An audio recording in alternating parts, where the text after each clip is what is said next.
माझ्यासोबत आहे लियाकत शाह, जे चिपळूण नगरपालिकेच्या निवडणुकीसाठी अपक्ष म्हणून रिंगणात आहे. त्यांनी निवड लढवलेली आहे. लियाकत भाई, वेगवेगळे आकडे फिरत आहेत सोशल मीडियावर. नेमका आपला अंदाज काय आहे? मग तर 2025 चिपळूण नगर परिषद सार्वत्रिक निवडणुका. या निवडणुकीत एक वेगळा अनुभव बघायला मिळाला, की गेली 8-9 वर्ष नगरपालिका निवडणूक नव्हती, झालेली नव्हती. गेल्या 5 वर्षामध्ये जी बॉडी होती सत्तेमध्ये, तिने केलेलं काम, त्याच्यानंतर जवळजवळ 3-3.5 वर्ष प्रशासन होतं.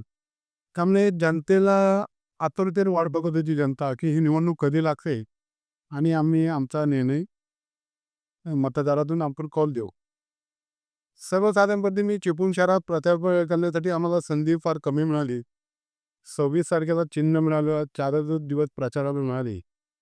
21 ते 26 हा जो निवडणूक आयोगाने जो कालावधी 5-6 दिवस जे फुकट वेळ वाया घालवला, त्यामुळे प्रचार करायला कुठच्याही नगराध्यक्षाच्या उमेदवाराला सहज आणि सोपं नव्हतं. मुळात चिपळूणमध्ये 25 ते 3,000 घरं आहे. त्यापर्यंत आपण डोर टू डोर पोचणं हे कुठच्याही उमेदवारांना शक्य झालेलं नाही. आणि आपले विचार त्यावेळेला आम्ही सोशल मीडिया असू दे, व्हॉट्सअप असू दे, ट्विटर असू दे, फेसबुक असू दे आणि आपल्या सर्व मीडियाच्या माध्यमातून आपण पोचवलेलं आहे. जास्तीत जास्त लोकांपर्यंत पोहोचण्याचा प्रयत्न केलेला आपण. जेवढा मी प्रयत्न केला पोहोचण्याचा, तेवढा समोरच्या नगराध्यक्ष पदाचा कुठचाही उमेदवार डोर टू डोर किंवा जनतेच्या संपर्कात आलेला नाही. कारण सर्व प्रचार हा जास्त नगराध्यक्षाच्या उमेदवारांनी फोनवरून केला. जनतेमध्ये फिरत असताना जे गेले 25-30 वर्ष चिपळूण शहराचा जो विकास व्हायला पाहिजे होता, ज्या गतीने व्हायला पाहिजे होता, त्या गतीने झालेला नाही. आणि मुळातच एक जाणवलं, की पक्षामधील जे नेते पक्ष बदलतात, वेगवेगळ्या दोन्ही पक्ष फुटले, शिवसेना फुटली, राष्ट्रवादी काँग्रेस फुटली आणि जे काही नेते शहरामध्ये जे राजकारण करत होते, त्या सर्व सामान्य जनतेला याची कीव आलेली होती.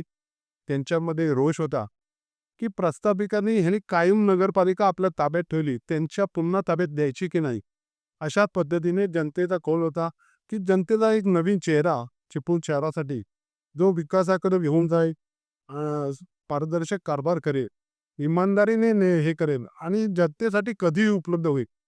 कारण मी नेहमी गेली 5-6 वर्ष फिरतो शहरात. जे 2016च्या निवडणुकीनंतर जो मी अनुभव घेतला होता, त्याच्यानंतर मी सर्वसामान्य जनतेच्या संपर्कात होतो आणि मी गेले 2.5 वर्ष याची पूर्णपणे तयारी केली होती, की जर जनतेतून थेट नगराध्यक्षाची निवडणूक लागली तर आपण उतरायचं.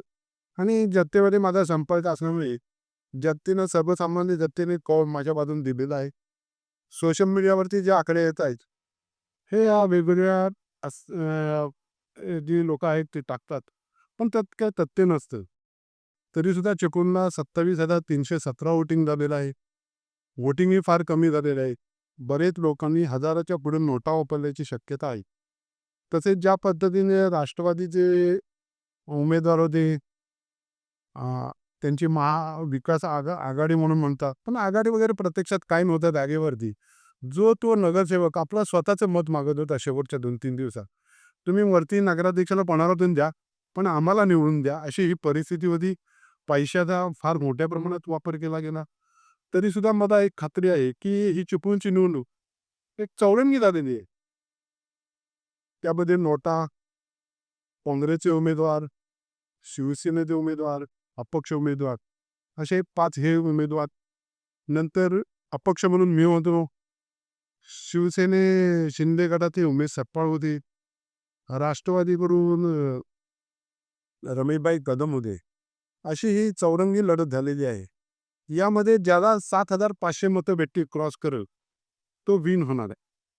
आणि शेवटला हे चिपळूणची निवडणूक आणि देशातील सर्व निवडणुका ह्या जातीपातीवरतीच होतात मुळात. कोणी किती काही म्हणलं तरी हे राजकारण जातीपातीवर येतं. आणि अशाच पद्धतीने शहरात मतदान झालेलं आहे, की जे मतदान जे झालेले आहे त्यापैकी मला कमीत कमी 32% 31% मतं मिळतील झालेल्या मतदानापैकी.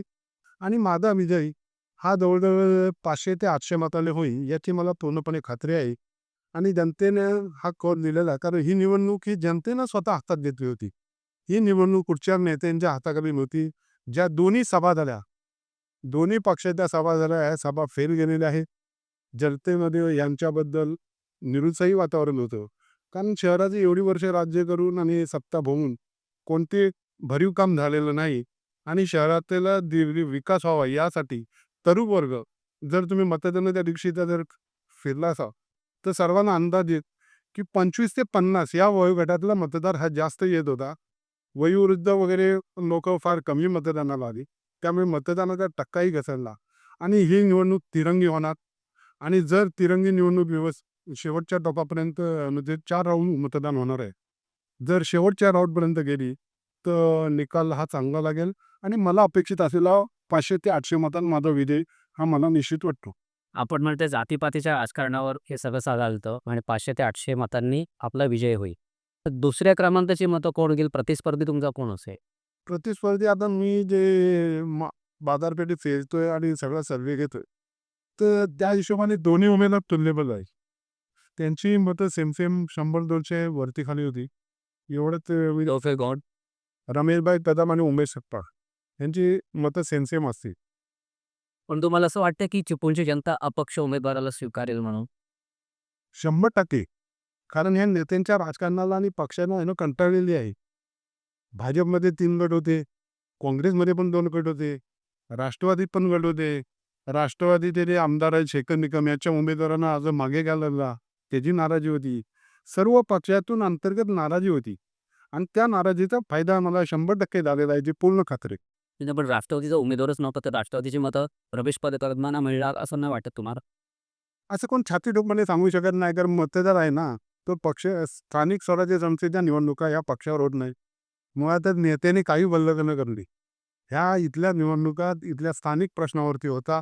तुम्ही काय विकास केला आहे, काय विकास करणार आहे आणि सर्व जातीपातीच्या राजकारणावरती तुम्ही इथं निवडणुका होता आणि त्या पद्धतीनंच मला झालेलं दिसत आहे. तुमचे काँग्रेस पक्षाचे पण उमेदवार उभे होते. त्यापैकी किती मताला उमेदवार निवडून येते?